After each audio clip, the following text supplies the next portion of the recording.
Praise the lord.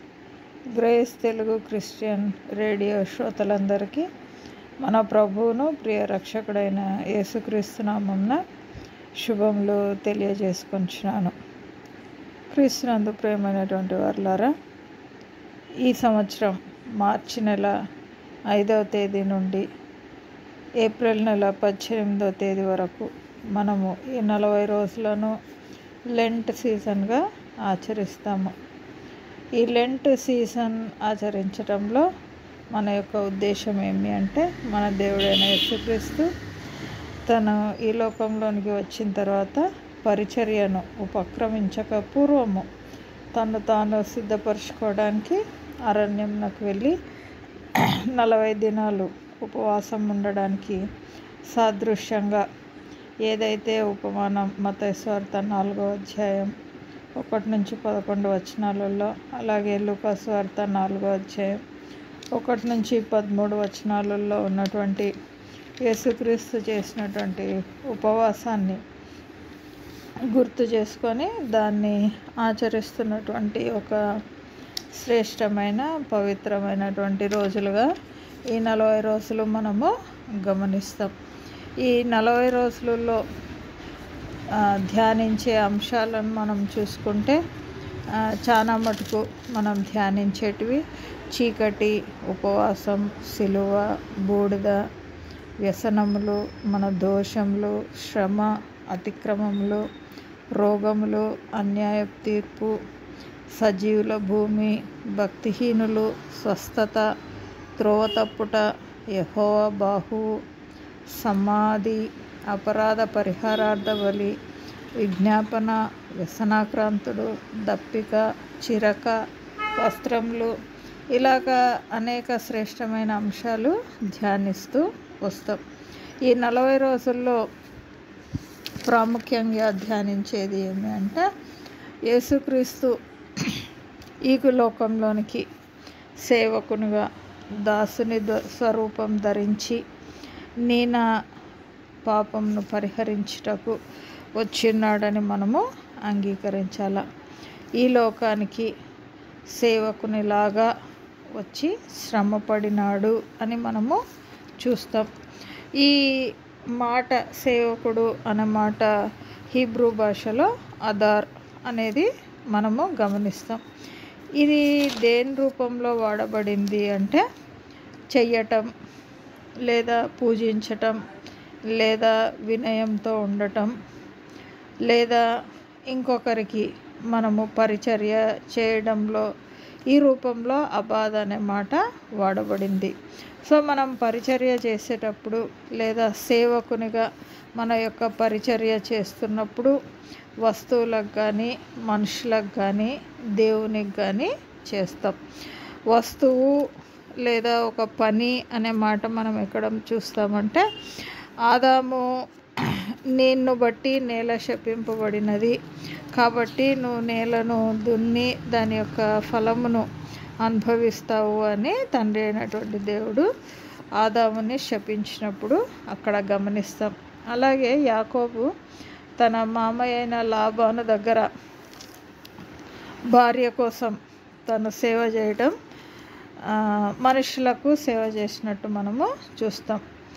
యూనివర్సల్గా మనం చూసే ఒక కాన్సెప్ట్ ఏమంటే, దేవునికి మనము దాసులమై ఉండాలా అని కూడా మనము చూస్తాం.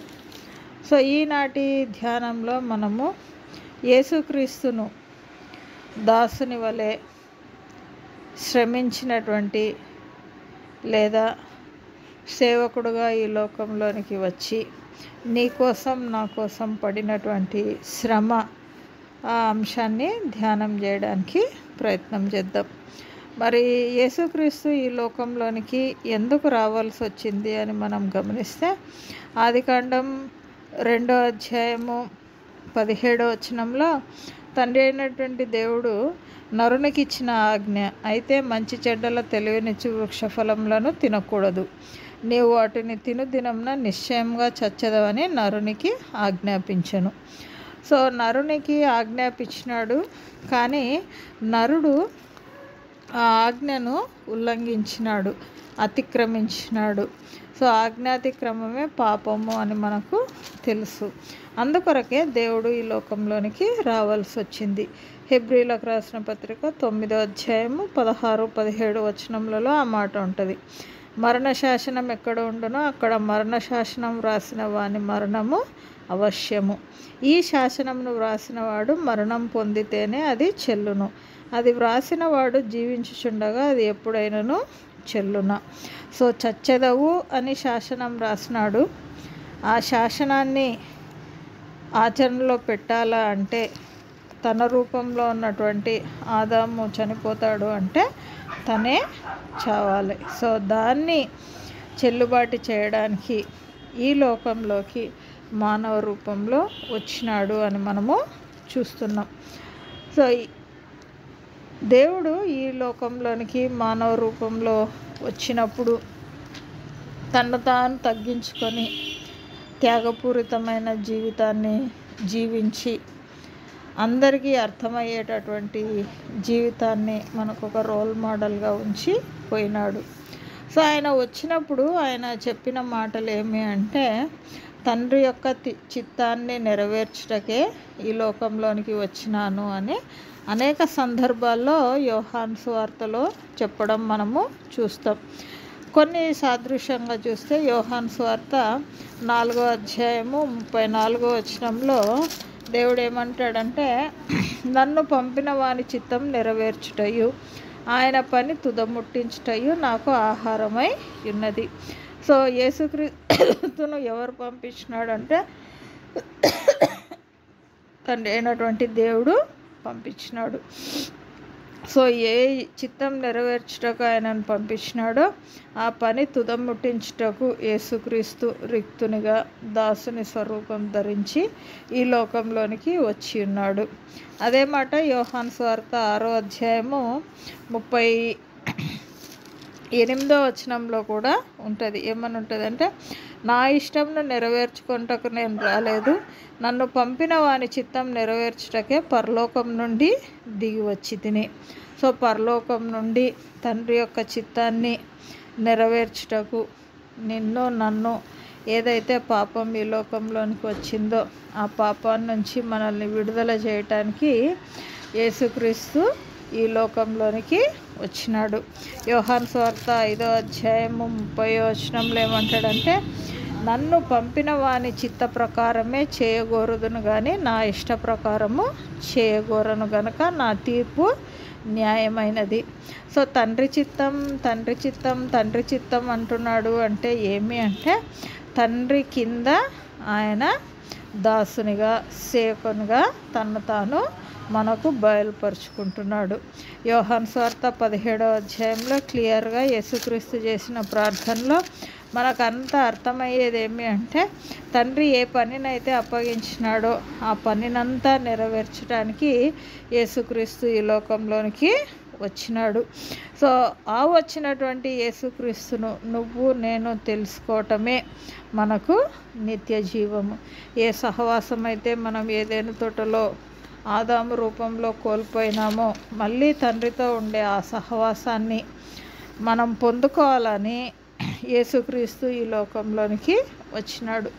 మరి ఈయన సేవకునిగా ఎందుకు శ్రమపడాలా అని మనము గమనించడానికి ప్రయత్నం చేస్తే మత్తయి సువార్త 12వ అధ్యాయము 18 నుంచి 21 వచనములలో ఏమని చెప్తాడంటే యేసుక్రీస్తు నువ్వు ఒకవేళ గొప్పవాడు కావాలంటే నువ్వు అందరికీ పరిచారకుడవు కావాలా అని చెప్తాడు. మత్తయి సువార్త 12వ అధ్యాయము 18 నుంచి 21 వచనముల వరకు. ఇదిగో ఈయన నా సేవకుడు, ఈయనను నేను ఏర్పరచుకొంటిని. తండ్రి అయినటువంటి దేవుడు ప్రవక్త అయిన యెషయా ద్వారా యేసుక్రీస్తు విషయంలో చెప్పబడినటువంటి మాటలు. ఈయన నా ప్రాణం నాకు ఇష్టడైన నా ప్రియుడు.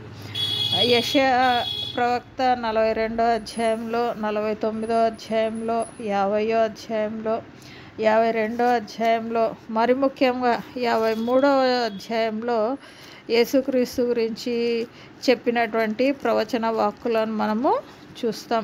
మరి ముఖ్యంగా 53వ అధ్యాయంలో మనం గమనిస్తే కొన్ని మాటలు 4వ వచనం చివరి భాగం నుంచి, దేవుని వలన బాధింపబడిన వానిగాను శ్రమ నొందిన వానిగాను మనం అతనిని ఎంచితిమి.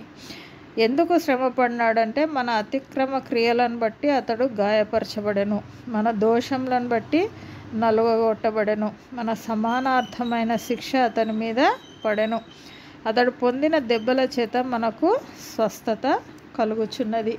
సో తండ్రి అయినటువంటి దేవుడు తన కుమారుణ్ణి ఈ లోకంలోనికి మనలనందరినీ పాప విముక్తులనుగా చేయడానికి ఈ లోకంలోనికి పంపించినాడు. సో శ్రమ నొందినటువంటి సేవకుడిగా, నా పాపముల నిమిత్తము సేవకునిగా, దాసునిగా శ్రమ నొందుటకు ఈ లోకంలోనికి వచ్చినాడు. అదే మత్తయి సువార్త 20వ అధ్యాయము 28వ వచనంలో ఏమని చెప్తాడంటే, మనుష్య కుమారుడు పరిచారం చేయించుకొనుటకు రాలేదు కానీ పరిచారం చేయుటకును అనేకులకు ప్రతిగా విమోచన క్రయధనముగా తన ప్రాణం నిచ్చుటకును వచ్చెనని చెప్పాను. సో ఎందుకోసం వచ్చినాడు? విడిచిపెట్టకూడని భాగ్యము పరలోకం అని తెలిసి కూడా నిన్ను నన్ను తన సన్నిధికి నిత్య జీవంలోకి చేర్చుకోవడానికి ఆయన ఏ రూపంలో వచ్చినాడంటే సేవకుని రూపంలో, దాసుని రూపంలో ఆయన ప్రాణాన్ని మన పాపంలో నుంచి మనలను విమోచించడానికి, తన ప్రాణాన్ని క్రయధనముగా శిలువపై అర్పించడానికి వచ్చినాడు. అందుకొరకే అంటున్నాడు, పరిచారము చేయించుకొనుటకు రాలేదు కానీ పరిచారము చేయుటకును. సో ఆయన సర్వెంట్గా తనను తాను చిత్రీకరించుకుంటున్నాడు. అదే మాటలు మార్కు సువార్త 10వ అధ్యాయము 43 నుంచి 45 వచనాలలో కూడా చెప్తాడు. మీలో ఎవడైనాను గొప్పవాడై ఉండగోరిన ఎడల వాడు మీకు పరిచారం చేయువాడై ఉండవలెను. సో యేసుక్రీస్తు ఈ లోకంలోనికి వచ్చి తన్ను తాను తగ్గించుకొని రిక్తుడిగా, ఎంతో గొప్పవాడైనప్పటికీ రిక్తునిగా వచ్చి మనకందరికీ పరిచారం చేసి మనకు ఒక రోల్ మోడల్గా ఉంచి మనకు కూడా అలాగే పరిచర్య చేయు వారంగా ఉండాలని మనకు నేర్పిస్తున్నాడు. మత్తయి సువార్త 26వ అధ్యాయము 63, 64 వచనాలలో కూడా అదే మాట మనకు అర్థమవుతుంది. అందుకు ప్రధాన యాజకుడు ఆయనను చూచి, నీవు దేవుని కుమారుడు అయిన క్రీస్తు అయితే ఆ మాట నాతో చెప్పుమని జీవం గల దేవుని తోడని నీకు ఆనబెట్టుచున్నాను నేను. అందుకు యేసు ఇచ్చిన సమాధానం ఏమంటే, ఇది మొదలుకొని మనుష్య కుమారుడు సర్వశక్తుని కుడిపార్శ్వమున కూర్చుండుటయు ఆకాశ మేఘారూఢుడై వచ్చుటయు మీరు చూతురని చెప్పగా. సో అది ఫైనల్గా జరుగుతుంది. దేవుడు రిక్తునిగా ఈ లోకంలోనికి వచ్చినప్పుడు కూడా తను తాను మహిమపరచబడిన తర్వాత జరిగేది ఏమి అంటే, సర్వశక్తుని కుడిపార్శ్వమున కూర్చుండుటయు ఆకాశ మేఘారూఢుడై వచ్చుటయు మనము చూస్తాము. సో దేవుడు మనకు ఏం నేర్పిస్తున్నాడు? సేవకునిలాగా శ్రమ పడటం వలన, ఒకవేళ మామూలుగా వచ్చి ఎటువంటి శ్రమలు లేకుండా చనిపోయింటే మనం నమ్మేటోళ్ళమా? ప్రాణం పోయేంతగా తన విధేయతను, తన యొక్క మర్యాదను, తనకున్నటువంటి లగ్జరీని, దేవునితో ఉండవలసినటువంటి భాగ్యము విడిచిపెట్టకూడదని తెలిసి కూడా నీ కొరకు నా కొరకు ఈ లోకంలోనికి వచ్చినాడు. వచ్చి తను అనుభవించినటువంటి శ్రమ ఎటువంటిది అని మనం ఒకవేళ గమనిస్తే, శారీరకంగా అనుభవించినాడు. శిలువపై మేకులు కొట్టినారు, కొరడా దెబ్బలు కొట్టినారు. ఇమోషనల్గా అనుభవించినాడు. ఆయన మీద ఉమ్మి వేసినారు. నిన్నెవరు కొట్టినారో ప్రవచించు అని గేలి చేసినారు. అలాగే ఆత్మీయంగా కూడా ఆయనను శ్రమకు గురి చేసినారు. ఇతను దయ్యములకు అధికారి, బయల్జబూలు కాడ దయ్యాలను ఎల్లగొడుతున్నాడు కాబట్టి ఇతను దయ్యములకు అధిపతి అని కూడా ఆయనను నిందించినారు. సో శారీరకంగా ఎమోషనల్గా, ఆత్మీయంగా కూడా నీ కొరకు నా కొరకు ఆయన శ్రమపడినాడు. మనం శ్రమ అని ఎప్పుడు గుర్తిస్తాము అంటే, మనం ఏదైతే కోరుకుంటున్నామో అది దొరకనప్పుడు మనకు బాధ, వేదన, శ్రమ ఇవన్నీ సినానిమస్గా కూడా వాడుతూ ఉంటాం. మరి ఎందుకు తండ్రి అయినటువంటి దేవుడు ఇంత శ్రమ పడాలా, ఇంత బాధను అనుభవించాలా? నా పాపంలో కొరకు, దోషంలో కొరకు తన వీపును ఎందుకు దున్నించుకోవాలా, రక్తం ఎందుకు కార్చాలా? ఇవన్నీ ఆలోచిస్తే మనకు తెలిసే ఒక జవాబు ఏమి అంటే, యోహాను సువార్త 3వ అధ్యాయము 16వ వచనంలో దేవుడు లోకమును ఎంతో ప్రేమించెను కాగా తన అద్వితీయ కుమారునిగా పుట్టిన వాని యందు విశ్వాసముంచు ప్రతివాడును నశింపక నిత్య జీవం పొందునట్లు ఆయనను అనుగ్రహించెను. సో ఆయన ఉద్దేశం ఏమైందంటే, నువ్వు నేను నశించిపోకుండా నిత్య జీవంలో ఏ సహవాసాన్ని మనం కోల్పోయినామో ఆ సహవాసాన్ని తిరిగి మనతో కూడా ఇవ్వాలని, ఉండాలని ఆశపడుతున్నాడు. అందుకే దేవుడు లోకమును ఎంతో ప్రేమించెను. సో లోకమును ఎంతో ప్రేమించెను అంటే ఎవరిని ప్రేమించినాడు? యోహాను రాసిన మొదటి పత్రిక 2వ అధ్యాయము 15-16 వచనములలో, ఈ లోకంనైనను లోకంలో ఉన్న వాటినైనను ప్రేమింపకుడి. ఎవడైనాను లోకంను ప్రేమించిన ఎడల తండ్రి ప్రేమ వానిలో నుండదు. సో లోకమును ప్రేమించొద్దు అంటున్నాడు. అక్కడైతే యోహాను సువార్తలో దేవుడు లోకమును ఎంతో ప్రేమించెను అని ఉంది. మరి దేన్ని ప్రేమించినాడు అంటే, దేవుడు తన స్వరూపమందు తన పోలికలో సృష్టించినటువంటి నిన్ను, నన్ను. సో ఆ ప్రేమను వ్యక్తపరచడానికి ఆయన తన్ను తాను బాధింపబడు వారి చేతికి అప్పగించుకున్నాడు. తన్ను తాను శ్రమకు అప్పగించుకున్నాడు, శ్రమను ఓర్చుకున్నాడు. అది మొదటి కారణం. రెండవ కారణం, నశించిన దానిని వెదకి రక్షించుటకు. లూకా సువార్త 19వ అధ్యాయము 10వ వచనంలో జక్కయ్య యొక్క వృత్తాంతం తెలుపుకుంటూ దేవుడు అన్నటువంటి మాట, నశించిన దానిని వెదకి రక్షించుటకు. నువ్వు నేను ఈ లోకాశలకు ఈడవబడి లోకంలో ఉన్న శరీరాశ, నేత్రాశ, జీవపు డంబము తండ్రి వలనవి కావు అని తెలిసినప్పటికీ వాటికి ఈడవబడి మనం తప్పిపోతామేమో. సో ఆ తప్పిపోకుండా, నశించిపోకుండా నిన్ను నన్ను రక్షించుటకు తండ్రి అయినటువంటి దేవుడు తన కుమారుణ్ణి ఈ లోకంలోనికి పంపించినాడని మనము జ్ఞాపకం చేసుకోవాలి. మూడవ కారణం, యోహాను రాసిన మొదటి పత్రిక 4వ అధ్యాయము 9వ వచనము, మనము ఆయన ద్వారా జీవించినట్లు దేవుడు తన అద్వితీయ కుమారుని లోకంలోనికి పంపెను. దీనివలన దేవుడు మన యందుంచిన ప్రేమ ప్రత్యక్షపడెను.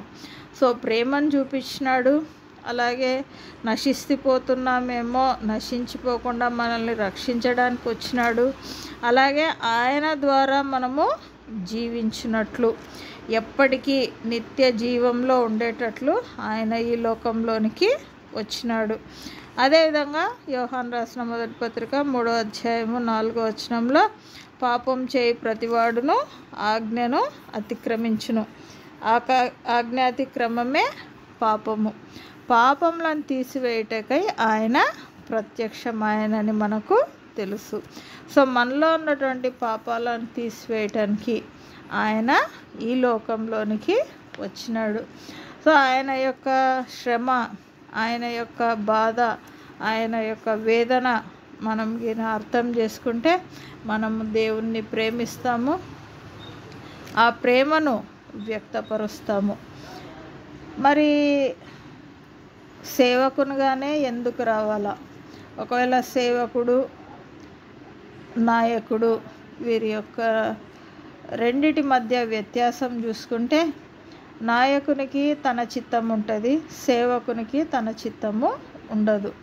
సో తండ్రి అయినటువంటి దేవుడు తన చిత్తాన్ని కుమారుడైనటువంటి యేసుక్రీస్తుకు ఇవ్వలేదు, కానీ చిత్తానుసారంగా చెయ్యాలా అనే ఆజ్ఞను మాత్రము ఇచ్చినాడు. సో దేవుడు తన చిత్తాన్ని కుమారుని రూపంలో దాన్ని మనుషుల మధ్య నెరవేర్చినాడు. సో యేసుక్రీస్తు ప్రతి విషయంలో తన తండ్రి చిత్తాన్ని నెరవేర్చుటకే ఈ లోకంలోనికి వచ్చినాను అని అనేక సందర్భాల్లో చెప్పటం మనము గమనిస్తాం. సో దాసుని స్వరూపం ధరించుకొని లోకంలో ఉన్నటువంటి ఆశలను ఏదైతే మనం వీడబడతామో వాటిని జయించి చివరకు ఆయన తండ్రి కుడిపార్శ్వంన కూర్చున్నట్లు మనం కూడా ఆయనతో పాటు నిత్య జీవంలో ఆ నిత్య జీవాన్ని అనుభవించే వారసులుగా చేయడానికని తండ్రి అయినటువంటి దేవుడు తన కుమారుణ్ణి ఈ లోకంలోనికి పంపించినాడు. మనము పాపమునకు దాసులము కాకూడదు అని ఈ లోకంలోనికి పంపించినాడు. మనము ఎటువంటి దాస్యం కింద ఉన్నాము అని ఒకవేళ గమనిస్తే మనము పాపం అనే దాస్యం కింద, మరణం అనే దాస్యం కింద ఉన్నాము అని హెబ్రీ పత్రికలో మనము గమనిస్తాం. సో ఈ పాపానికి, మరణానికి ఎవరు అధిపతి అంటే సాతాను.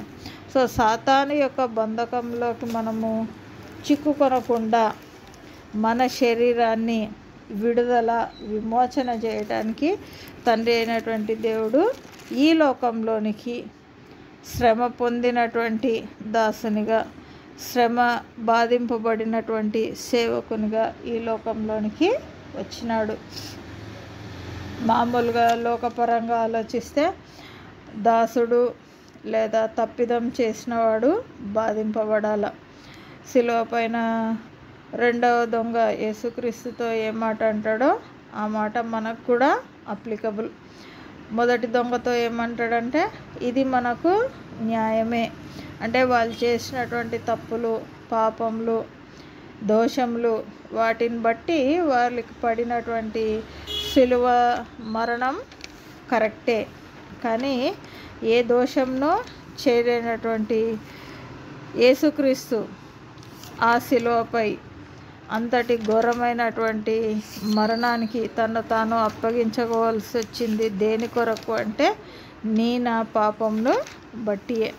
కొరింథీయులకు రాసిన పత్రిక 3వ అధ్యాయము 1-14 వచనములలో చివరిగా 18వ వచనంలో అంటాడు, జ్ఞాని కావాలా అనుకునేటోడు వెర్రివాడు కావాలా అని. మరి నాయకుడు కావాలా అనుకునేటోడు దాసుడు కావాలా, గొప్పవాడు కావాలా అనుకునేటోడు పరిచారము చెయ్యాలా. యేసుక్రీస్తు మనకి ఏదైతే మాదిరి ఇచ్చినాడో పరిచారము చేయించుకొనుటకు కాదు, పరిచర్య చేయుటకే ఈ లోకంలోనికి వచ్చినాడు అని చెప్తున్నాడు. అంటే నువ్వు నేను యేసుక్రీస్తును ఒక మాదిరిగా తీసుకొని ఈ లోకంలో జీవించినంత వరకు మనం పాపంనకు దాసులం కాకుండా క్రీస్తుకు దాసులై ఎటువంటి రోల్ మోడల్గా దేవుడు తన జీవితాన్ని మన ముందు ఉంచినాడో ఆ దాసులకు యోగ్యులమైనటువంటి జీవితాన్ని నువ్వు నేను కూడా అవలంబించాలా అని దేవుడు మనల నుంచి కోరుకుంటున్నాడు. తండ్రి అయినటువంటి దేవుడు తన కుమారుని పంపించడం ఈ లోకంలోనికి తన అనాది సంకల్పం అని మనకు తెలుసు. ఆ మాట అపోస్తుల కార్యములు 4వ అధ్యాయము 28వ వచనంలో ఉంటుంది.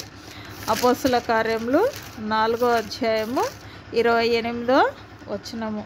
అక్కడ ఏమని ఉంటుందంటే, ఏవి జరగవలనని నీ హస్తమును నీ సంకల్పమును ముందు నిర్ణయించనో వాటినన్నిటినీ చేయుటకై నీవు అభిషేకించిన నీ పరిశుద్ధ సేవకుడైన యేసునకు విరోధముగా హేరోదును, పొంతి పిలాతును, అన్యజనులతోనూ ఇశ్రాయేలు ప్రజలతోనూ ఈ పట్టణమందు నిజంగా కూడుకొండ్రి.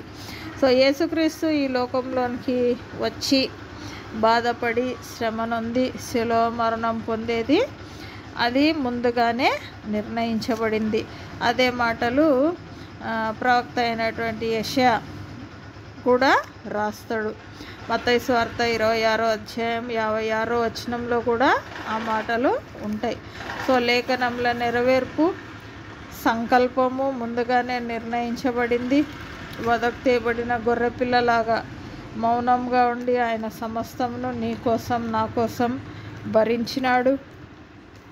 రోమీలకు రాసిన పత్రిక 5వ అధ్యాయము 9వ వచనంలో పాప క్షమాపణ జరగాలంటే రక్తము ఖచ్చితంగా ప్రోక్షింపబడాలా అని కూడా ఉంటుంది. రోమీలకు రాసిన పత్రిక 5వ అధ్యాయము 9వ వచనము. కాబట్టి ఆయన రక్తం వలన ఇప్పుడు నీతిమంతులంగా తీర్చబడి మరింత నిశ్చయంగా ఆయన ద్వారా ఉగ్రత నుండి రక్షింపబడదుము.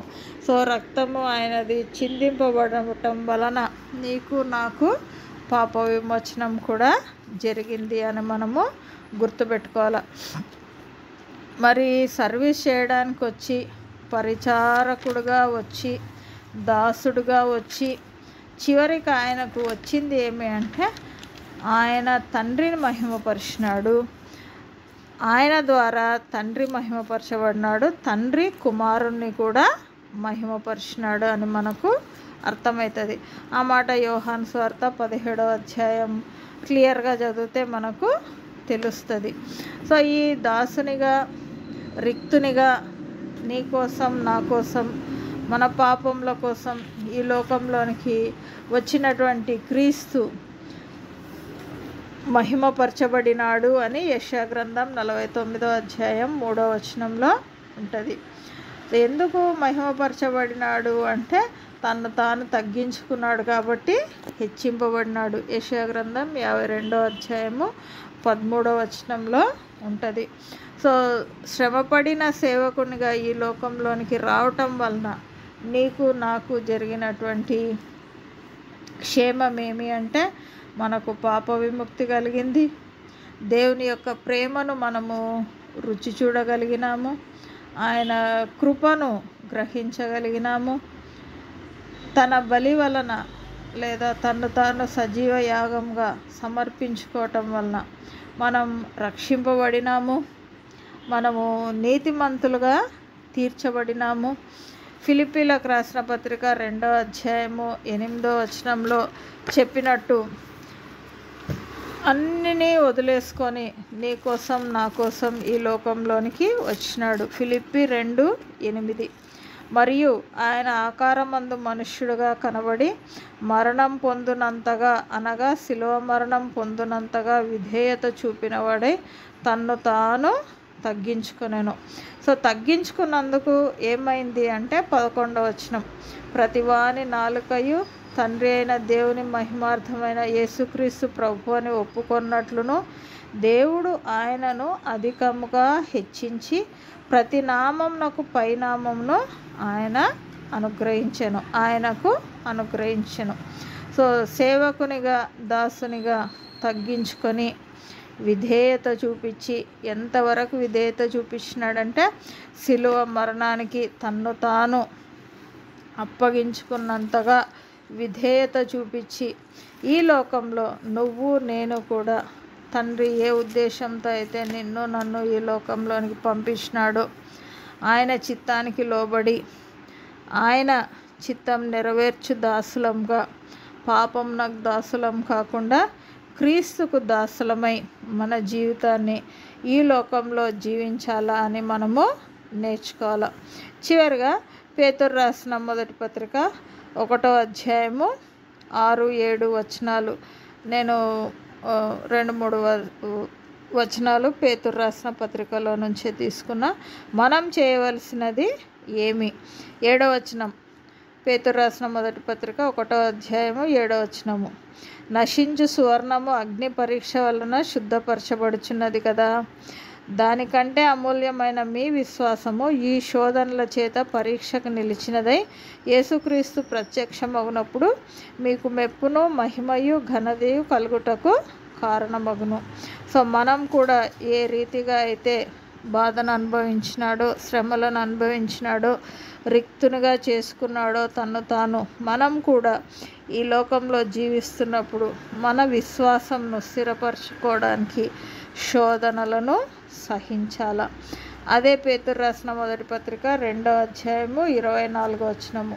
మనం పాపముల విషయమై చనిపోయి నీతి విషయమై జీవించినట్లు ఆయన తానే తన శరీరమందు మన పాపములను మ్రాను మీద మోసుకొనెను. సో మనం నీతి విషయం జీవించాలి కాబట్టి మనం కూడా ఆయన ఏ విధంగా అయితే తగ్గించుకున్నాడో, ఏ విధంగా అయితే శ్రమపడినాడో మనం కూడా శ్రమపడాలా అని మనము గుర్తుపెట్టుకోవాలి. అదే పేతురు రాసిన మొదటి పత్రిక 3వ అధ్యాయము 9వ వచనము. ఆశీర్వాదమునకు వారసులవుటకు మీరు పిలువబడితిరి గనుక కీడుకు ప్రతి కీడైనను దూషణకు ప్రతి దూషణైనను చేయక దీవించుడి. ఇది సర్వెంట్ యొక్క లక్షణం. మాస్టర్కు ఎదురు చెప్పకూడదు. 4వ అధ్యాయము 12వ వచనము. మిమ్మును శోధించుటకు మీకు కలుగుచున్న అగ్ని వంటి మహాశ్రమను గూర్చి మీకేదో వింత సంభవించినట్లు ఆశ్చర్యపడకుడి. సో మనకు వచ్చే శ్రమలను గురించి మనం ఎక్కువ ఆశ్చర్యపడకూడదు. కానీ ఆ శ్రమ వచ్చినప్పుడు మనం ఏం ఫీల్ కావాలంటే, క్రీస్తు మహిమ బయలుపరచబడినప్పుడు మీరు మహానందంతో సంతోషించు నిమిత్తము క్రీస్తు శ్రమలలో మీరు పాలివారై ఉన్నంతగా సంతోషించుడి. అది మనము నేర్చుకోవాల్సినటువంటి ఆత్మీయ పాఠం. సో శ్రమపడడానికి ఈ లోకంలోకి వచ్చినాడు, శ్రమపడినాడు, పరిచర్య చేసినాడు. అది చేయటం వలన, తను తాను తగ్గించుకోవటం వలన మహిమపరచబడినాడు, హెచ్చింపబడినాడు, తండ్రి కుడి పార్శ్వంన కూర్చున్నాడు. అలాంటి జీవితము, దాసునితో సమానమైనటువంటి జీవితాన్ని మనం కూడా ఆయన చిత్తం నెరవేర్చుటకు ఈ లోకంలో జీవించాలని మనకందరికీ నేర్పిస్తున్నాడు. అటువంటి జీవితము, తగ్గింపు జీవితము తండ్రి అయినటువంటి దేవుడు నీకు నాకు మనందరికీ అనుగ్రహించునుగాక. ఆమెన్. Praise the lord.